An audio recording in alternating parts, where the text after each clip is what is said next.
buenos días para todos. Quiero, en primer lugar, darle gracias al Señor por la oportunidad que me da de predicar su palabra en medio de su iglesia. En segundo lugar, darle gracias al Señor por la oportunidad que nos dio de tener esta conferencia durante estos días.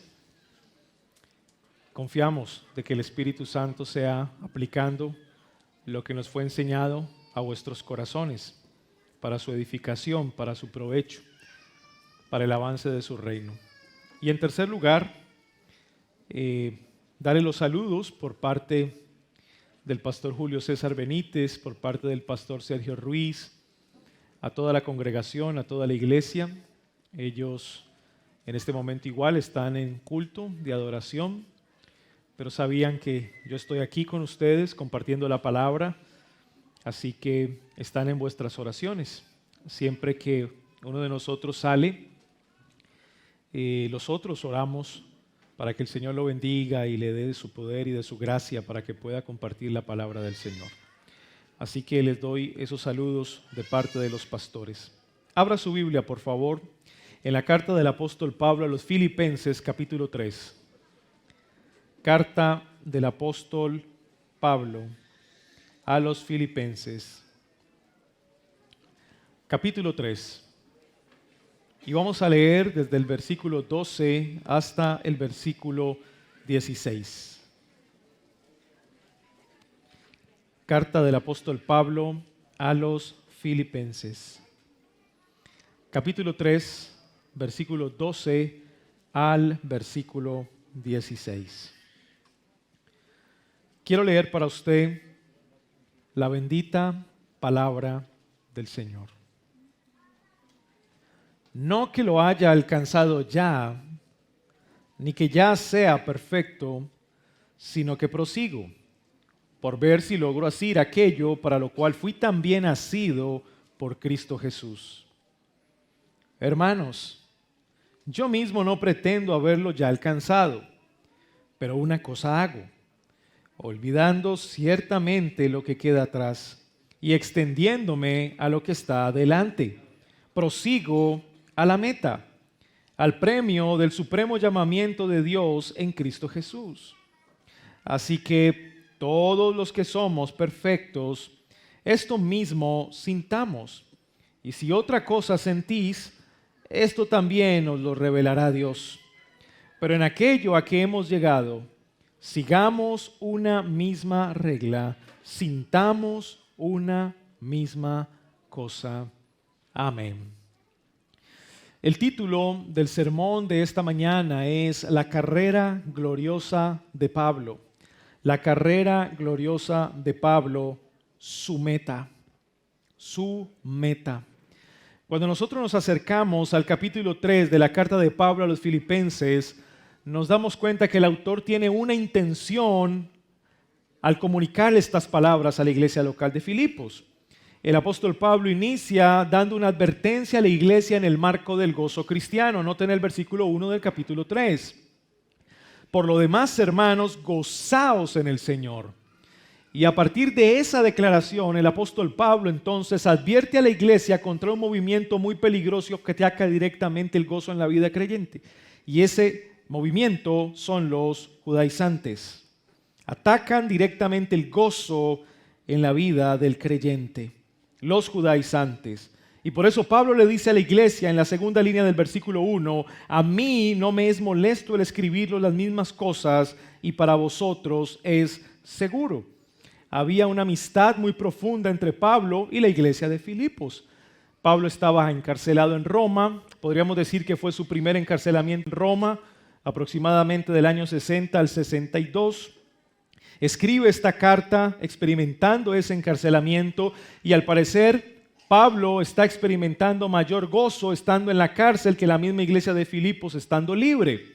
Es como si el preso estuviera animando a la iglesia que está libre a tener gozo en Cristo. De ahí que muchos piensan que el tema principal de la carta es el gozo del Señor, es el gozo del Señor en la iglesia, en la nueva humanidad. Sin embargo, no podemos desconocer que hay otros temas complementarios que se unen a este gran tema. Y uno de esos es la fortaleza de la unidad de la iglesia local. En diferentes oportunidades, Pablo exhorta a la iglesia de Filipos a mantenerse unidos, que sean de un mismo sentir, que tengan la misma actitud. Pero a la par hay otra preocupación de Pablo y es la madurez espiritual de la iglesia. Por eso en el capítulo 1 Pablo les enseñó cómo la iglesia podía alcanzar madurez espiritual. Y él describe 3 cualidades de un cristiano maduro espiritualmente. Ese cristiano debe crecer en amor, debe crecer en conocimiento y debe crecer en discernimiento espiritual. Todas estas cosas las encontramos en la carta de Pablo a los filipenses. Ahora, de una manera quizá inesperada, pasamos al capítulo 3. En el marco del gozo, Pablo da esta dura advertencia contra el movimiento judaizante llamándolos perros, malos obreros. Y la advertencia la encontramos en estas palabras: guardaos de los perros, guardaos de los malos obreros, guardaos de los mutiladores del cuerpo.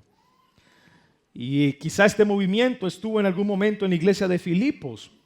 Y lo interesante es que el movimiento judaizante, que era un movimiento legalista, estaba poniendo cargas sobre los hombros de la iglesia que ellos no podían sobrellevar.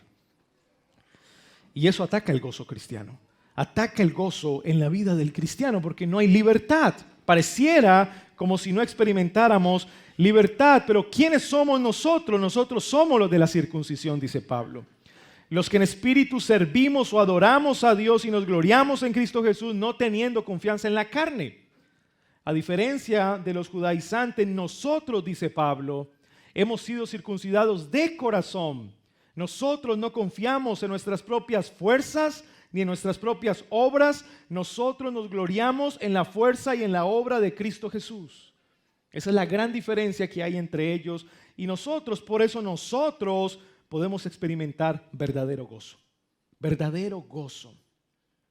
Y si hay una persona que tenía de qué gloriarse en la carne, pues ese era Pablo.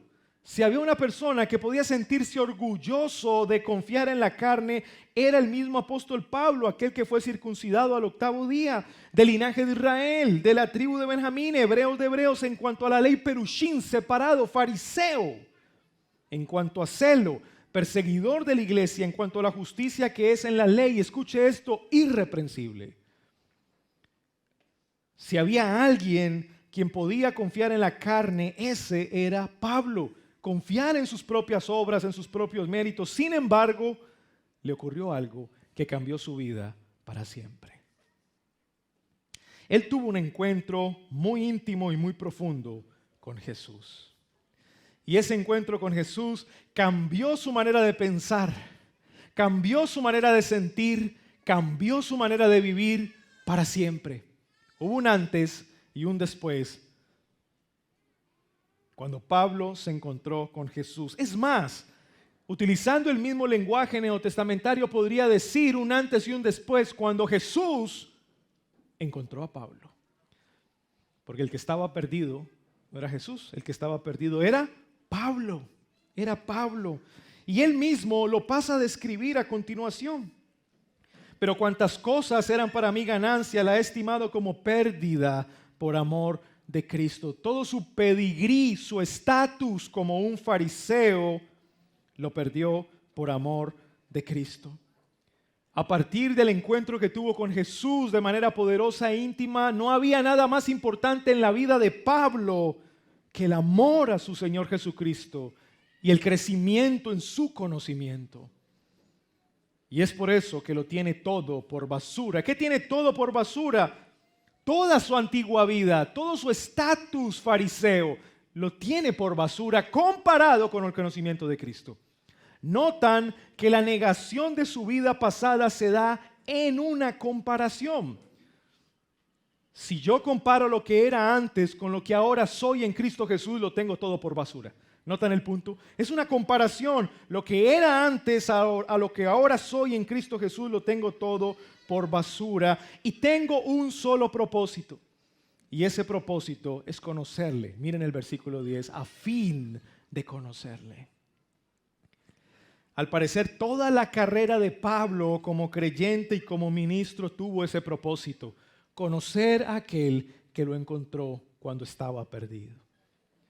No había cosa más importante para Pablo que más llenara su mente y su corazón que ese propósito de conocer profundamente a aquel que lo eligió, a aquel que lo encontró, el Señor Jesucristo. Pablo es consciente que está unido a Cristo a través de la fe, y como está unido a Cristo a través de la fe, entonces él puede experimentar el poder mismo de Cristo, y él puede padecer juntamente con Cristo, y él puede ser conformado a la imagen de Cristo.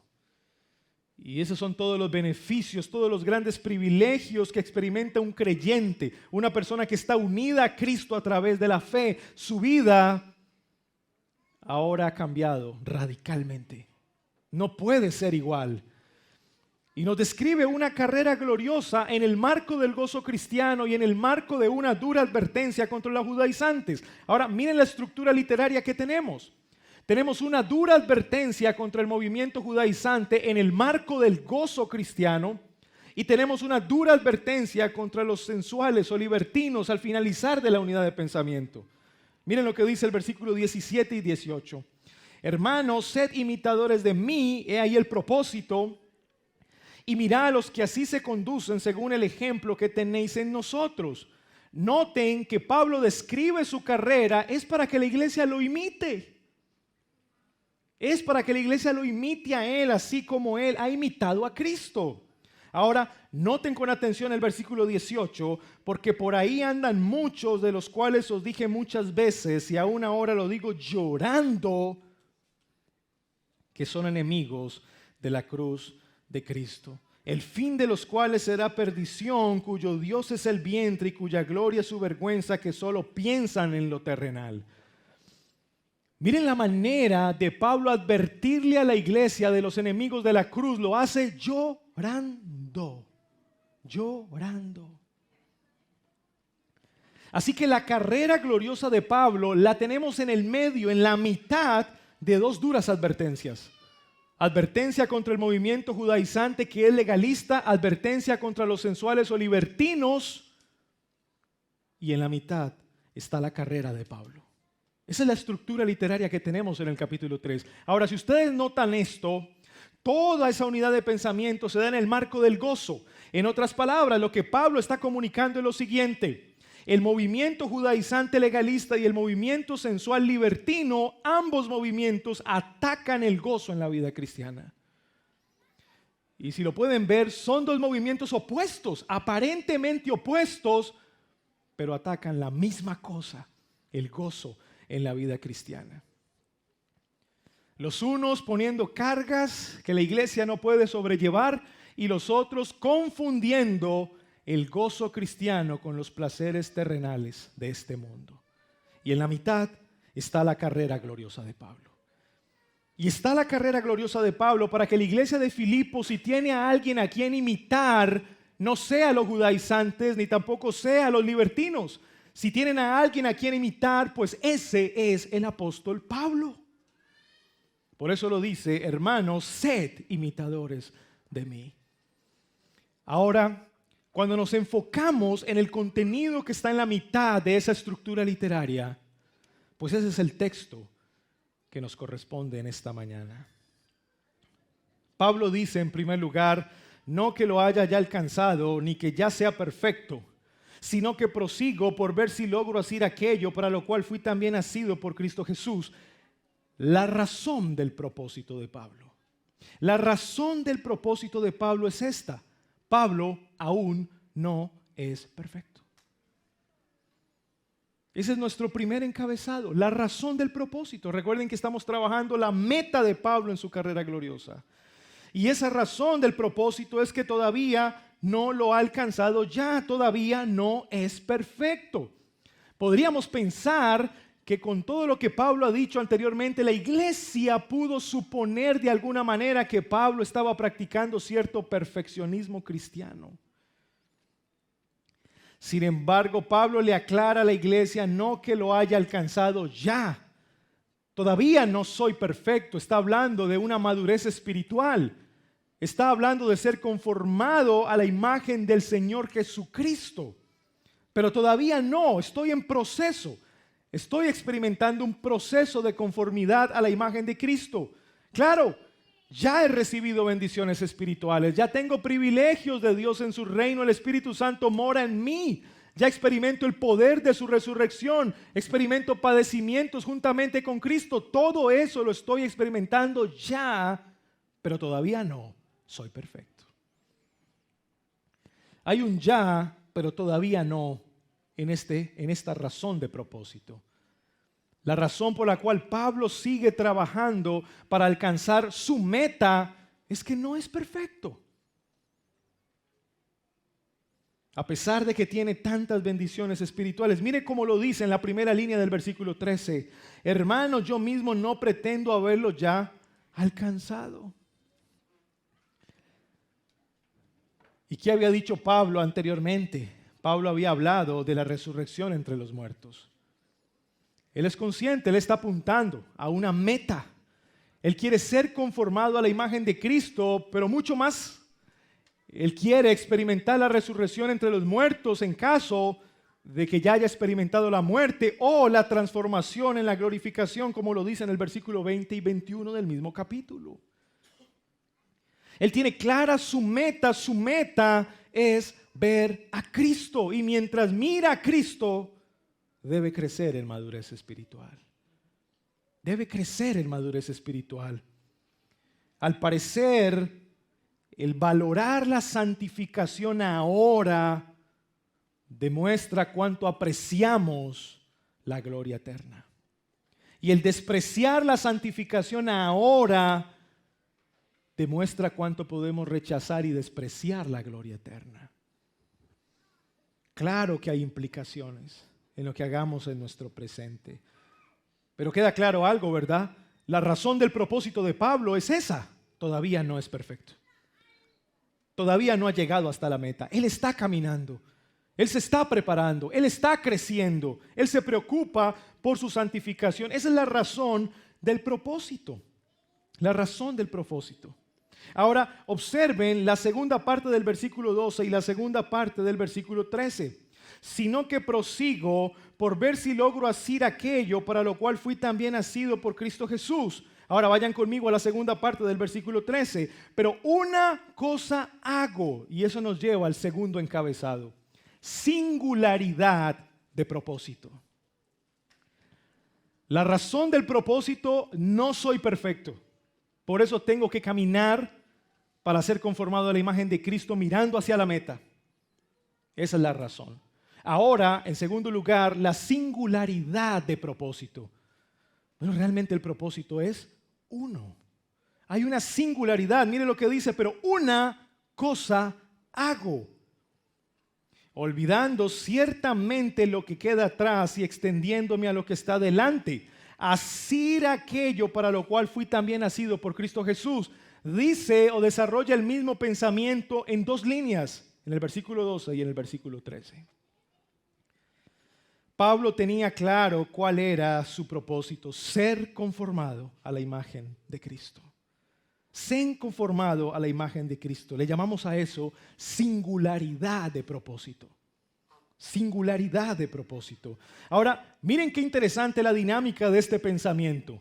Él quiere asir a aquel, él quiere alcanzar a aquel que lo alcanzó primero.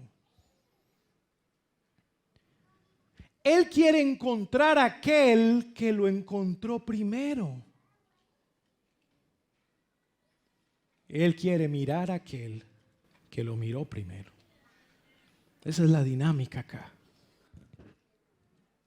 Primeramente, Pablo fue llamado y encontrado por Cristo Jesús. Él lo dice claramente en el versículo 12. Todo lo que está experimentando en su vida cristiana y en esta carrera en la vida cristiana es por la gracia del mismo Señor Jesucristo, quien lo encontró, quien lo llamó, quien lo alcanzó. Y a partir de ahí entonces el mismo Pablo corre desesperadamente para alcanzar a aquel que lo alcanzó primero. Ese encuentro con Jesús que cambió su vida para siempre, no solamente puso en él el querer como el hacer, sino también el amor profundo y apasionado ahora por su Señor. el entender que estaba perdido, que estaba separado de Cristo, no tiene otra manifestación o expresión que la humillación y el deseo ferviente de asir, de alcanzar a aquel que lo alcanzó. Podríamos decir en palabras del apóstol Juan, amar a aquel que me amó primero. Pero si ustedes notan el versículo 13, la singularidad del propósito es clara. Una cosa hago. Ha saturado, ha llenado su mente, su corazón con ese propósito. Y querida iglesia, no es que lo demás no cuente. No es que los creyentes no tengamos propósitos en la vida. No es que los creyentes no podamos planificar nuestra vida. No se trata de eso. Todas esas cosas son importantes, son complementarias. Pero lo que sí es cierto es que nosotros como cristianos debemos vivir con esa singularidad de propósito que los trasciende a todos. Y si yo como cristiano no tengo como propósito ser conformado a la imagen de Cristo y alcanzar aquella meta, entonces el resto de propósitos complementarios ocuparán ese lugar. Y nuestras mentes se pueden desviar, se pueden distraer en asuntos que al final de cuentas no son prioritarios. No son prioritarios. Pablo nos da ejemplo de moderación en la vida cristiana. Y por eso, en el marco de esta estructura literaria, está advirtiendo contra dos movimientos peligrosos. Efectivamente, Pablo está yendo en contra de los extremos. Sin embargo, todos nuestros propósitos deben estar sujetos a ese gran propósito que es conocer a Cristo. ¿Qué es conocer a Cristo? Esa es nuestra meta, singularidad de propósito. Y saben una cosa, si Pablo quiere que la iglesia de Filipos imite su singularidad de propósito, eso significa que la singularidad de propósito marca a toda una generación. Si esta generación se desvía y se distrae con muchos otros propósitos menos el ser conformados a la imagen de Cristo, la siguiente generación imitaría eso. Nuestros jóvenes y nuestros niños imitarían eso. Pero si esta generación se une en singularidad de propósito y caminamos rumbo a esa meta, con intensidad, con urgencia, con diligencia, entonces nuestra siguiente generación imitaría esa singularidad de propósito. Nuestros jóvenes y nuestros niños, según la gracia del Señor en sus vidas, caminarían con esa misma mente, con esa misma mentalidad, con esa misma singularidad de propósito. Pablo olvida todo lo que queda atrás. Sin dudas está pensando en su vida pasada que estaba basada en las obras, en los méritos, en su estatus. Él lo dejó todo quedó atrás y se extiende a lo que está delante. Es la gran ilustración de las carreras olímpicas del mundo grecorromano. Y el apóstol Pablo está pensando en eso y de manera metafórica, pues está utilizándolo para desarrollar su mensaje. La vida cristiana es una carrera. Algunos van adelante, otros apenas van empezando la carrera. Algunos ya están terminándola. Algunos ya están terminando la carrera.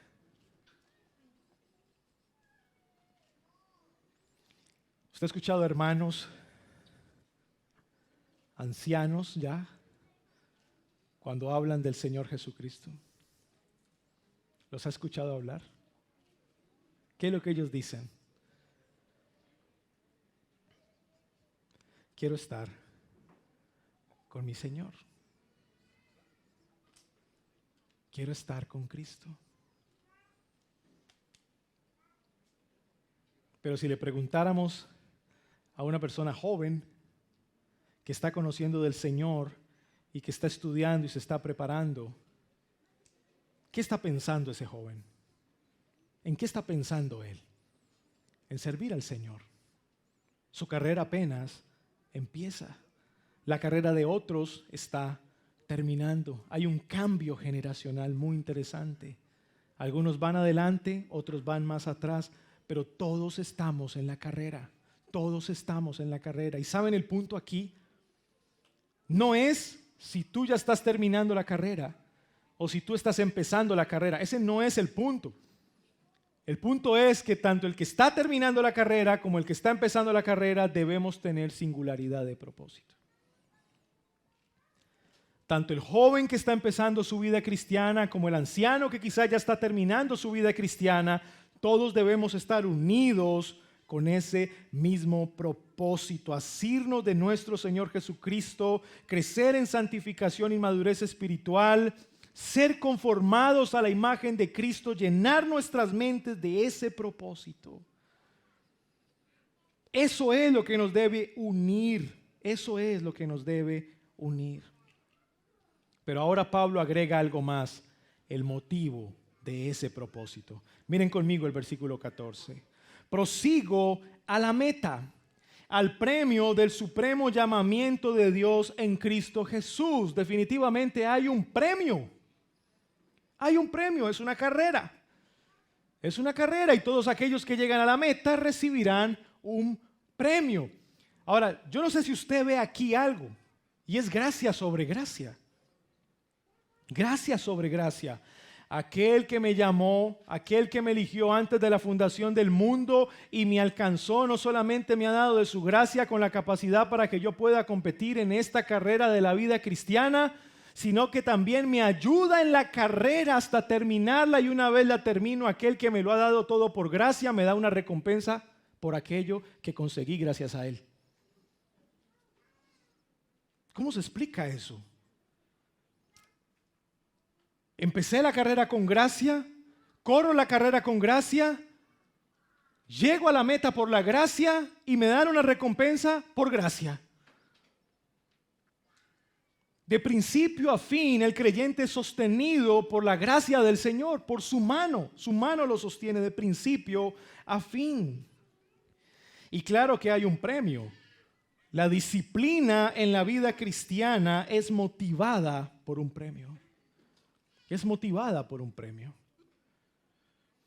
De ahí que las disciplinas espirituales, si no están motivadas, se tornan fastidiosas.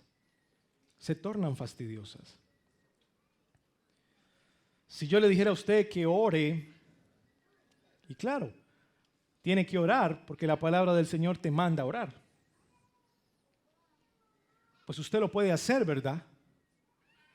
Quizá algunos lo harán con una mejor actitud, otros con una menor actitud, pero todos sabemos que tenemos que orar porque la palabra del Señor nos manda a orar. Pero si yo le digo a usted que debe orar porque a medida de que usted crece en oración, su vida estará siendo conformada a la imagen de Cristo. Y cuanto más ore usted, más parecido será a su Señor Jesucristo. ¿Notan el cambio? Todos sabemos que tenemos que orar. Pero ¿qué nos motiva a orar? Lo que nos motiva a orar es que al orar nos parecemos a nuestro Señor. Es que al leer las Escrituras y al estudiar las Escrituras y al exponernos a las Escrituras, saturamos nuestra mente como la mente de Cristo. ¿Notan el motivo? Esa es la motivación. Si nos asimos de las disciplinas espirituales, seremos como Cristo. Y eso cambia la manera como nosotros afrontemos las disciplinas espirituales. Eso cambia. Y eso es lo que está haciendo Pablo aquí. Pablo le está comunicando el motivo de correr esa carrera con urgencia, con gran lucha. ¿Y cuál es ese motivo? El premio del supremo llamamiento de Dios en Cristo Jesús. Ese es su motivo. Pablo quiere ser como Cristo. Y si yo les dijera a ustedes que el premio de la carrera es el mismo Cristo, ¿ustedes qué pensarían? ¿Ah? ¿Qué pensarían? El premio de esta carrera es el mismo Cristo. Y yo te hago una pregunta, ¿habría una motivación superior que ver el rostro de Cristo para ti?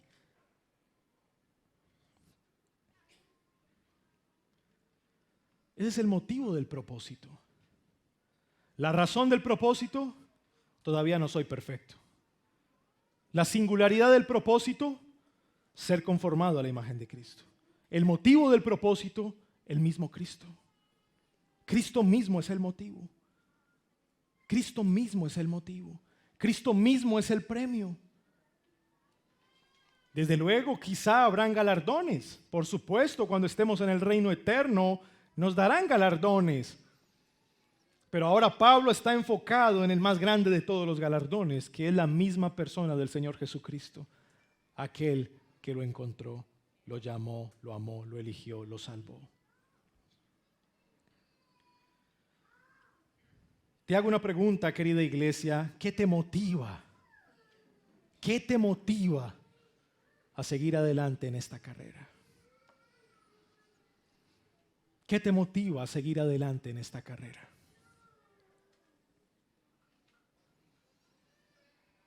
¿Cuál es el motor de tu espiritualidad? ¿Cuál es el motor de tu espiritualidad? Si el motor de tu espiritualidad, escucha esto, es lo que hagas por el Señor, el día que dejes hacer, hasta ahí termina tu espiritualidad. Si el motor de tu espiritualidad es algún servicio que tú prestes al Señor, el día que no puedas servir, llega a tu espiritualidad. Hasta ahí llega tu espiritualidad. Si lo que te motiva en tu espiritualidad es tu esposo o es tu esposa o son tus hijos, el día que ellos se desanimen, tu espiritualidad también va a ser duramente impactada.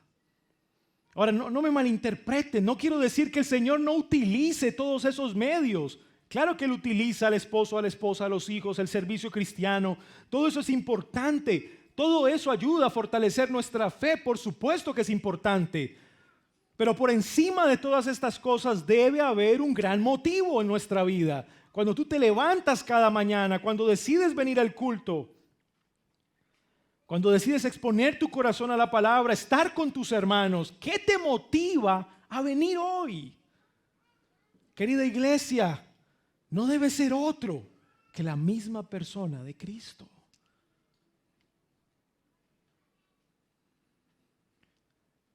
Voy a estar con la iglesia de Cristo, voy a orar en el nombre de Cristo, voy a cantarle a Cristo, voy a escuchar la palabra de Cristo, voy a ser lleno de Cristo. Cada vez más me voy a parecer a Cristo. Por eso prosigo a la meta. Ese es el motivo.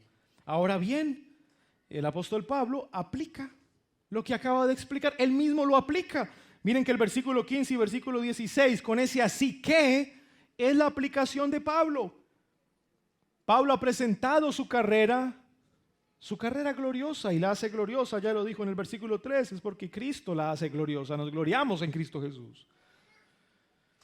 Y todo lo que Pablo ha venido hablando, la razón de su propósito, la singularidad de su propósito, el motivo de su propósito, tiene una aplicación para la iglesia de Filipos. Y ese sería nuestro cuarto encabezado: unidad de propósito. Unidad de propósito. Esa es la aplicación. Mira lo que dice Pablo en el versículo 15 y 16. Así que, trata de concluir la idea. Todos los que somos perfectos en este sentido hemos alcanzado madurez espiritual más que otros. Y es que la santificación es progresiva. No es que la madurez espiritual de Pablo haya llegado a su fin o a su plenitud, pero sí hay una realidad. En la vida cristiana, en esta carrera cristiana, hay creyentes más maduros que otros espiritualmente. Eso es una realidad. De ahí que yo les decía en la introducción de este sermón que uno de los temas complementarios de la carta es la madurez espiritual. Una y otra vez Pablo se preocupa por eso, porque la iglesia crezca en madurez espiritual y no pase lo mismo que pasaba en Corinto. Así que habemos unos que tenemos mayor madurez espiritual que otros. Entonces dice Pablo, todos los que tenemos esa madurez espiritual nos estamos esforzando en ese caminar de santificación progresiva. Esto mismo sintamos unidad de propósito. la aplicación de todo lo que Pablo ha dicho es esta. La iglesia de Filipos debe estar unida con el propósito de Pablo. Y es por eso que en el versículo 17 le dice, sed imitadores de mí. Si el propósito de Pablo es terminar su carrera y tener un buen final, entonces la unidad de propósito de la iglesia es seguir ese mismo camino de Pablo. Pablo está sirviendo aquí como ejemplo de unidad de propósito. Él es un ejemplo de esa unidad de propósito. Por eso les dice, esto mismo sintamos, tengamos la misma actitud. Corramos la carrera con la misma actitud con la que yo he corrido la carrera. Y si otra cosa sentís, esto también os lo revelará Dios. Es posible que Pablo está esperando que la iglesia reciba la carta a los Filipos y a medida que la iglesia empiece a estudiar su carta, comprenda más estas cosas y se fortalezca en la unidad. Y por eso dice, os lo revelará Dios. A medida que la iglesia va conociendo sus escritos, va conociendo su carta, que muy seguramente sería llevada por Epafrodito, entonces la iglesia se iba uniendo en este mismo propósito. Entendamos eso. Se da a través de una enseñanza, de una doctrina.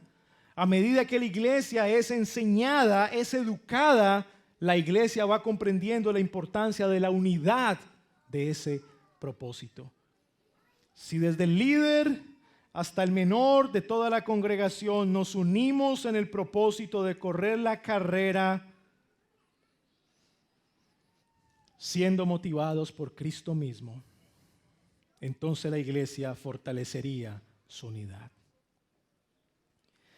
Qué interesante es este punto. Qué interesante es este punto. Porque por ahí empieza la unidad de la iglesia local. Por ahí empieza la unidad de la iglesia local. La unidad de la iglesia local empieza porque todos, desde el pastor hasta el último que entró a la membresía de la iglesia, tengamos la misma meta y corramos con la misma actitud. Estemos unidos en el propósito de ser conformados a la imagen de Cristo. Por ahí empieza la unidad de la iglesia local. Pero en aquello a que hemos llegado, sigamos una misma regla, sintamos una misma cosa. Pablo entiende que la iglesia está en crecimiento espiritual. Pablo entiende que muchas cosas son nuevas para la iglesia y que la iglesia apenas está aprendiendo. Y desde luego que él tendrá paciencia con la iglesia. Pero finalmente, tarde que temprano, debemos correr con esta misma actitud. La aplicación de todo esto es la unidad de propósito. La iglesia debe estar unida al mismo propósito de Pablo.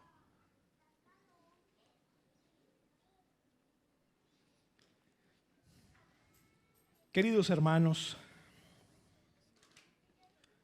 lo primero que tengo que decirles es que la razón del propósito nos recuerda esa etapa del reino espiritual de Cristo conocida ya, pero todavía no. Es evidente el ya, pero todavía no en el pasaje. Y a nosotros no se nos puede olvidar eso. Nosotros no somos perfeccionistas. No somos perfeccionistas. La verdad no es que aquí en esta iglesia se reúnan puras personas que no pequen, ¿verdad?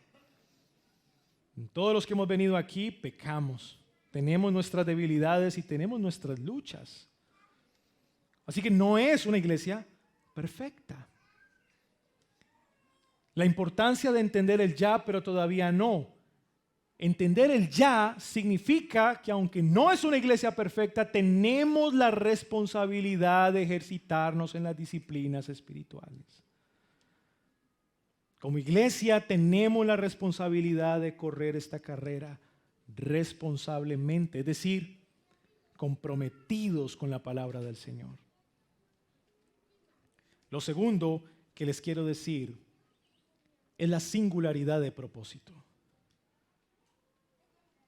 Si les preguntáramos a cada uno de ustedes cuáles son los propósitos para su vida, muy seguramente saldría una lista de propósitos.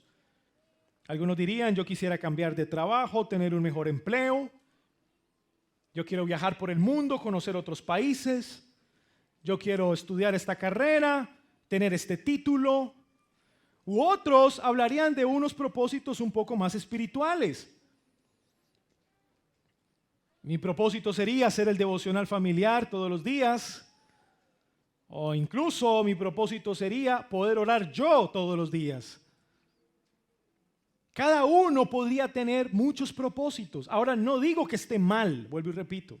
No digo que esté mal. Pero lo que la palabra del Señor hoy nos indica con la singularidad de propósito es que todos esos propósitos deben estar alineados con el más grande propósito. ¿Entienden el punto? Todos esos propósitos personales, familiares, deben ir alineados con el más grande de todos los propósitos, que es uno. Es ser más como Cristo. Y ¿saben una cosa? Muchos de nuestros problemas, que hoy para nosotros son problemas, desaparecerán. ¿Sabía usted que una de las cosas que hace compleja la vida cristiana es que el cristiano quiere tomar decisiones sin estar alineado con el propósito de ser como Cristo? ¿Y qué decisión tomo? ¿Será que esto agrada a Dios? ¿No agrada a Dios? Y muchas veces nos complicamos la vida así, cuando puede ser un poquito más fácil, ¿verdad? Cuando si todas nuestras cosas, todos nuestros propósitos se alinean al gran propósito que es conocer a Cristo y ser como Él, sería un poco más sencillo la toma de algunas decisiones. Así que recuerden esa aplicación, querida iglesia. No está mal tener propósitos en la vida, pero que ellos estén sujetos al más grande de todos los propósitos, que es ser como Cristo. Y número 3, comprende muy bien cuál debe ser tu motivación. Comprende eso muy bien.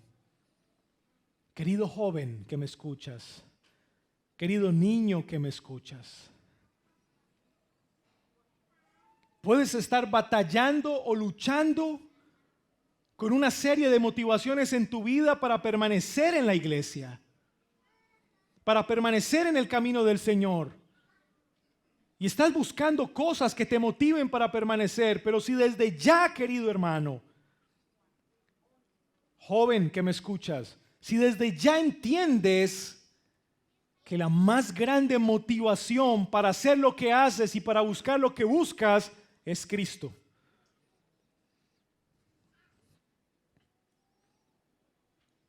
Desde luego, muchas, pero muchas de las cosas que hacen difícil la vida cristiana, tú estarás capacitado para responder. Estarás capacitado para responder.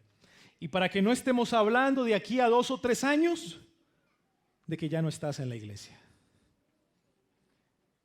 De que algo te pasó en la congregación, te desanimaste y te fuiste de la iglesia. Y no volviste. Y tendríamos que hablar en tiempo pasado. ¿Y qué de la vida del joven, aquel que servía con gran ímpetu y fidelidad en la iglesia, pastor? Se fue de la iglesia. Pero si desde ya entendemos que el gran motivo para seguir nuestra vida cristiana y hacer lo que hacemos es Cristo, vamos a tener cómo enfrentar los desafíos de este mundo, queridos hermanos. Y si los niños que se exponen continuamente a la palabra del Señor entienden eso y cultivan esa reflexión en sus corazones, es maravilloso, es maravilloso. Así que, hermano, cuando te levantes, hay razones para vivir. Cristo es la razón.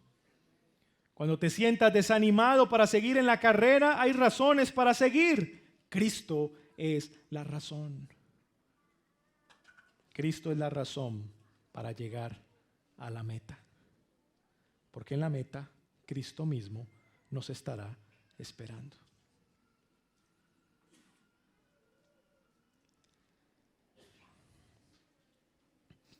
No sé cómo la iglesia de Filipos tomó este mensaje de Pablo. Amaban mucho a Pablo, eran amigos. Es una carta también de amistad.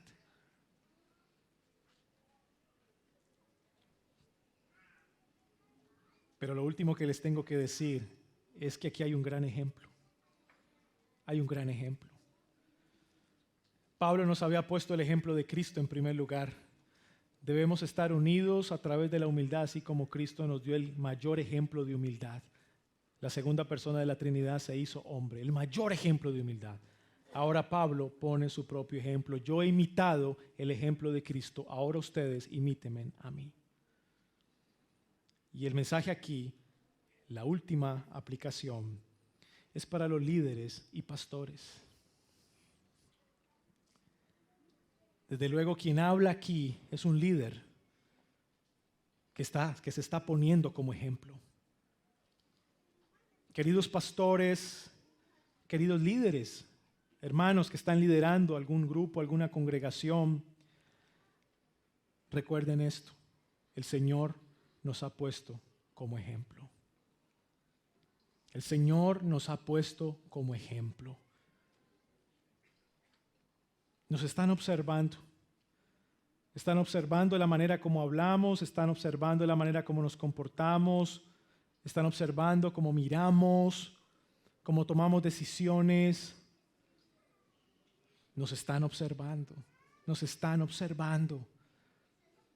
Así que hay un mensaje muy claro para nosotros, queridos pastores, queridos líderes. Nosotros debemos ser ejemplo de nuestra generación. Debemos ser ejemplo de nuestra generación y, como lo hablamos esta semana, debemos luchar por dejar un legado a la siguiente generación. Pablo moriría 6 años después que escribió esta carta. Pablo moriría, pero en la carta a los Filipenses habría todo un legado de vida cristiana. La carrera gloriosa de Pablo es gloriosa porque Cristo la hace gloriosa. Vivan como yo viví.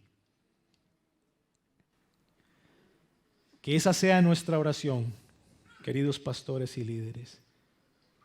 Terminar nuestra carrera y tener un buen final. Tener un buen final. Que el Señor nos dé de su gracia para dejar ese legado a la siguiente generación. Oremos. Padre nuestro, te quiero dar gracias por este tiempo. Gracias, Señor, por bendecirnos y por recordarnos estas palabras importantes de parte de tu Espíritu Santo a través de la vida de Pablo. La razón del propósito, sin duda, es que ya no lo hemos alcanzado todo. Aún no somos perfectos. Es nuestro deber crecer en santificación y ser conformados a tu imagen. La singularidad del propósito, hay un gran propósito que trasciende y sobrepasa todos los demás. Proseguir a la meta, olvidando lo que queda atrás. Pero al mismo tiempo hay un motivo de ese propósito. Y sin duda alguna eres tú nuestro Señor Jesucristo. Eres tú nuestro Señor Jesucristo.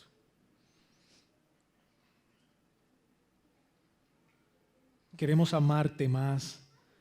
Queremos apasionarnos más por ti. Queremos asirte cada día. Queremos alcanzarte cada día. Queremos encontrarnos contigo cada día.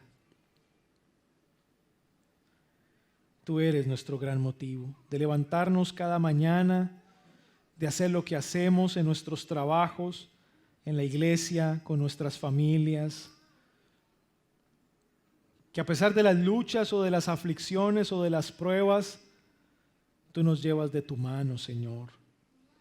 No solamente nos diste entrada en esta carrera de la vida cristiana, sino que nos acompañas en la carrera y nos reciben con tus brazos abiertos en la meta.